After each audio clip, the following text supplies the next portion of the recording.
तो बच्चों, नया क्लास स्टार्ट करने वाले हैं हम। पुस्तकों को समझने के लिए भी जरूरी होता है, नोट्स को समझने के लिए जरूरी होता है सीखना। नमस्कार, मैं विक्रम सिंह। बच्चों, अब नया सेशन चालू करने का समय आ गया है। अब से स्टार्ट करने का समय आ गया है क्लास। मैंने देखा है कि अक्सर केमिस्ट्री वाले बच्चे ये बोलते हैं कि सर केमिस्ट्री समझ में नहीं आता है, हम उसे याद कर लेते हैं। कब तक याद करोगे? और याद भी रखोगे, याद भी करोगे तो क्या जरूरी है कि जब क्वेश्चन चेंज होके आएगा तो क्या आपसे वो बनेगा?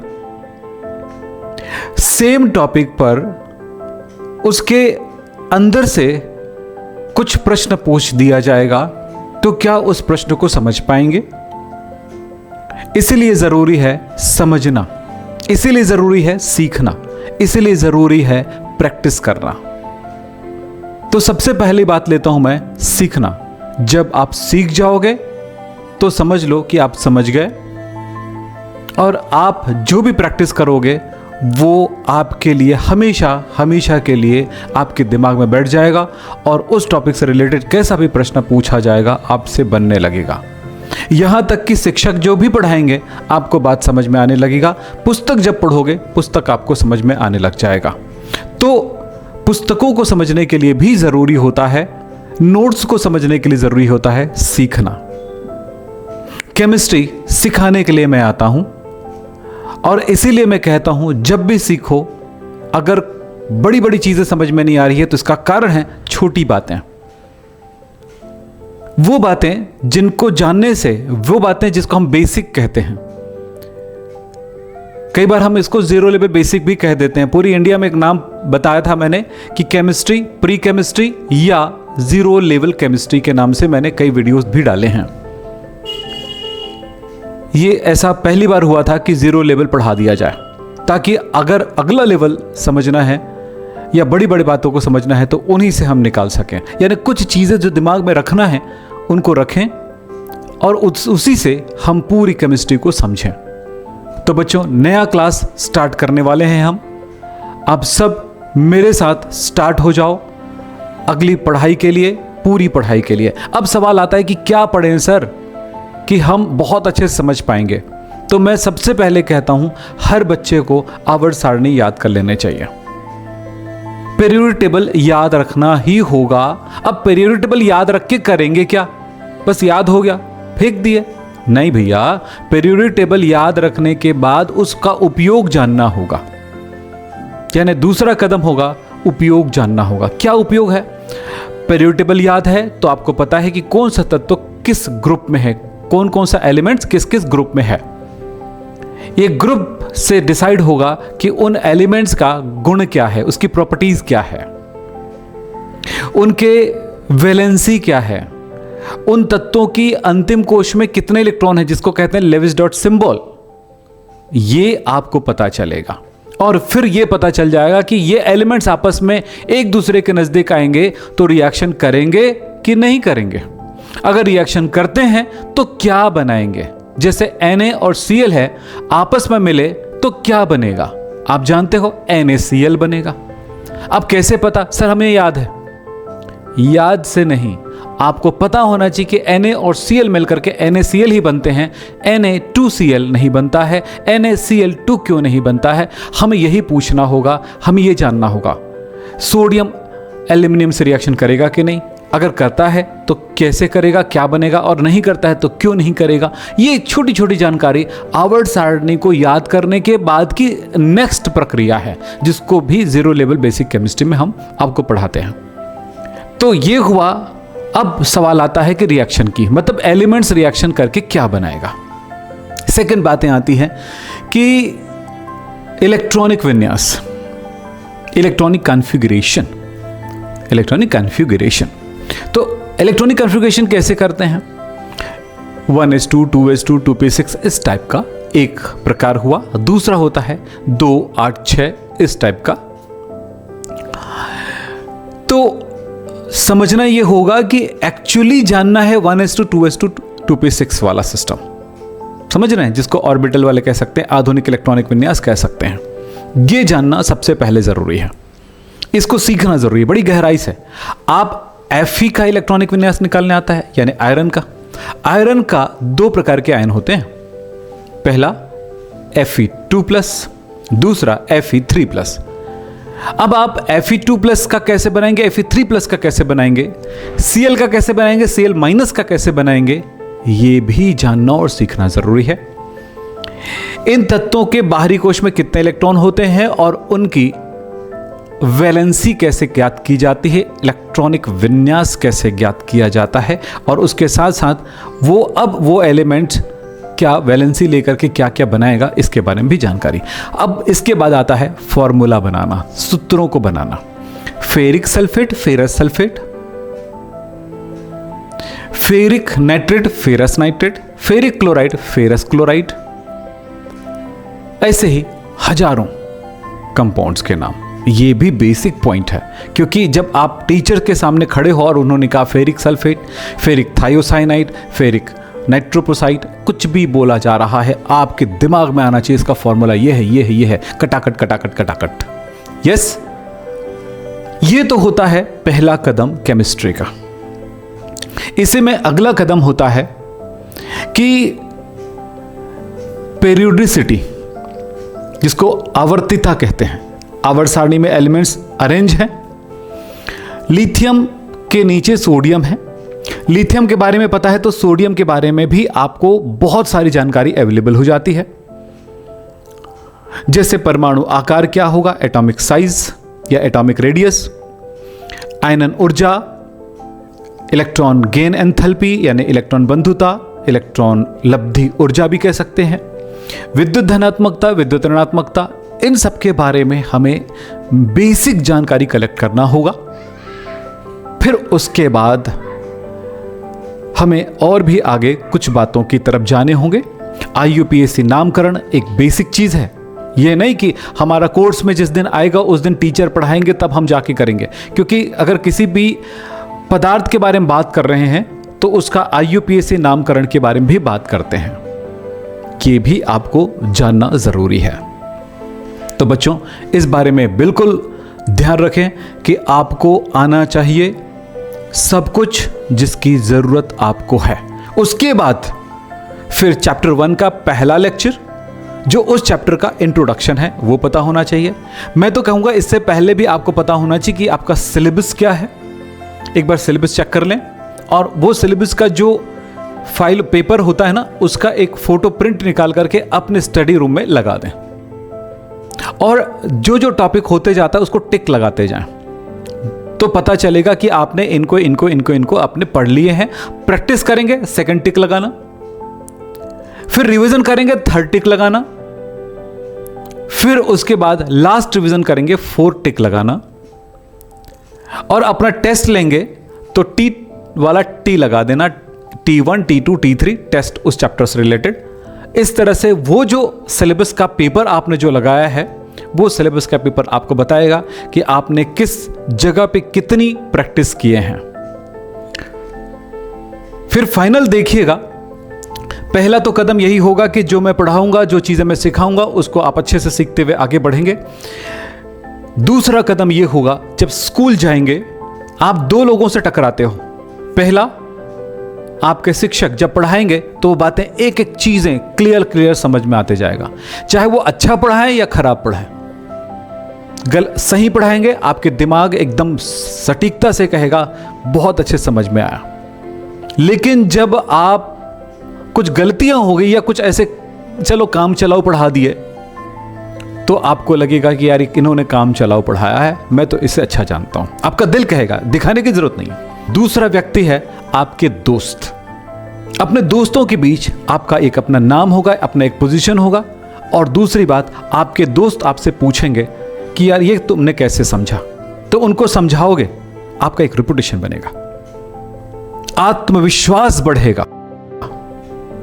और जब तक आपके पास आत्मविश्वास नहीं होगा, आप कैसे आगे बढ़ोगे? तो ये आत्मविश्वास देता है।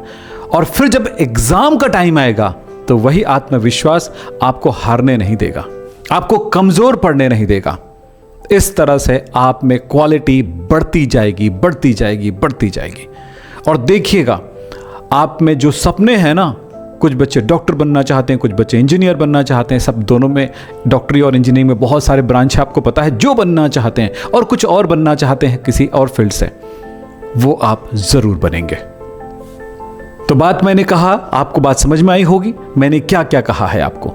अब बात करते हैं कि अब चैप्टर पढ़ाई शुरू करना है।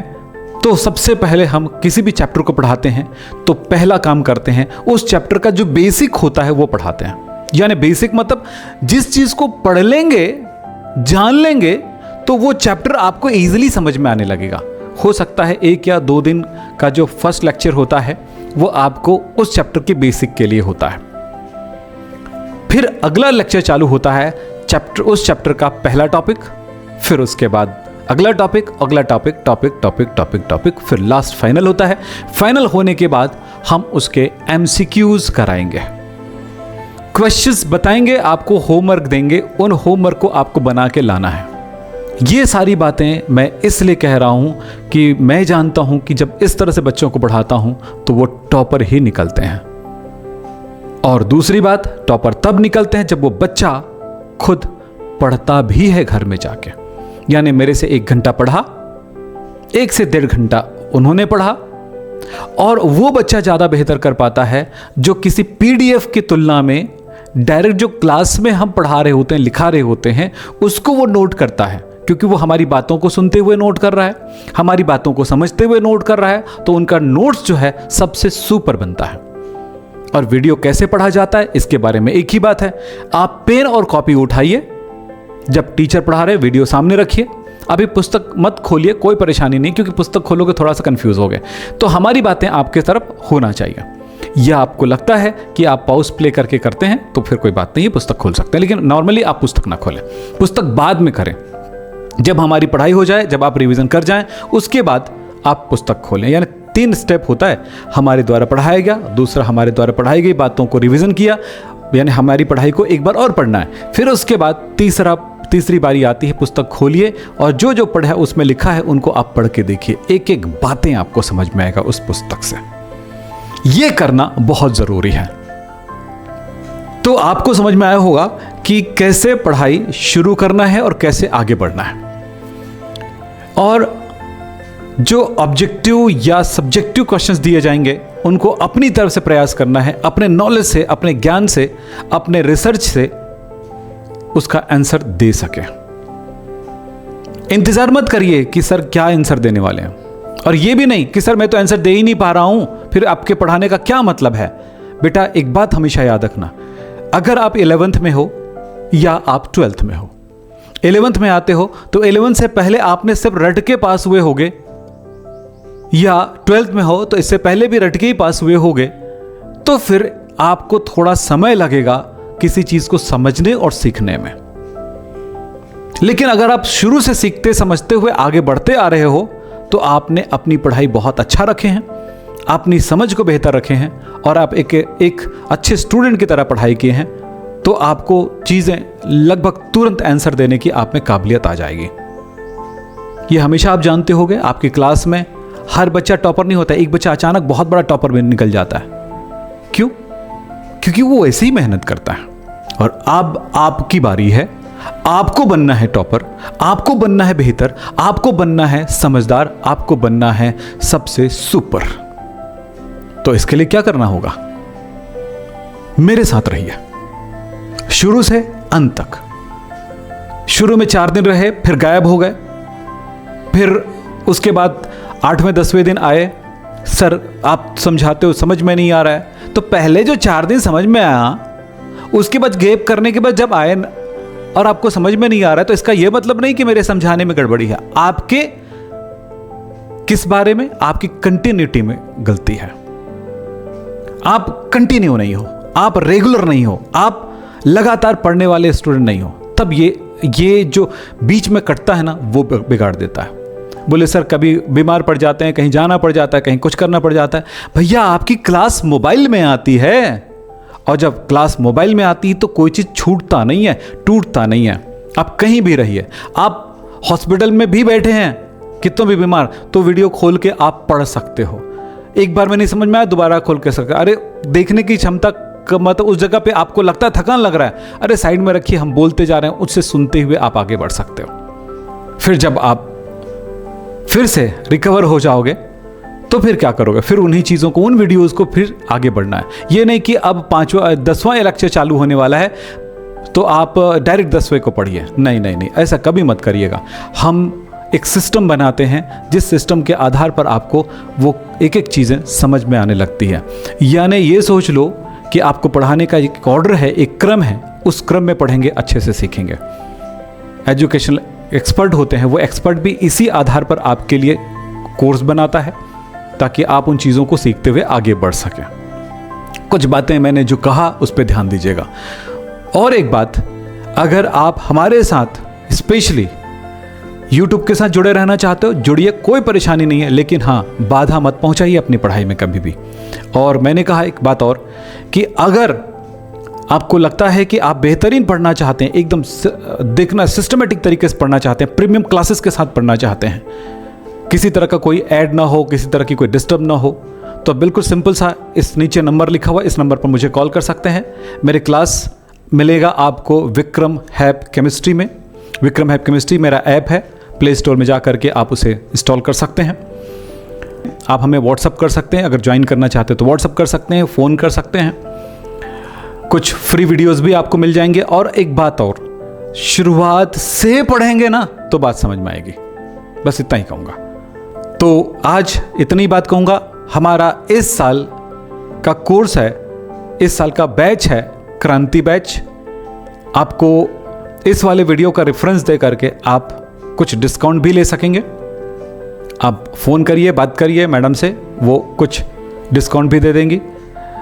आप अपनी किसी भी बात को कमज़ोरी मान करके पढ़ाई को रोकिए मत, बस आप पढ़िए। और हाँ, इतना ही कहूँगा कि बड़ी बड़ी कोचिंग में भी जाने की आपको ज़रूरत नहीं है, घर से आपको निकलने की भी ज़रूरत नहीं है, समय बर्बाद करने की ज़रूरत नहीं है दोस्तों के बीच। सिर्फ मोबाइल ओपन करिए पढ़ाई के लिए। सोशल मीडिया में इसको मैसेज करे, उसको मैसेज करे, उनकी वीडियोस देखे, उनकी वीडियोस देखे, इंस्टाग्राम खोले, टेलीग्राम खोले और व्हाट्सअप खोले, तो दुनिया भर के जो ग्रुप्स हैं उनमें जाने की ज़रूरत नहीं है।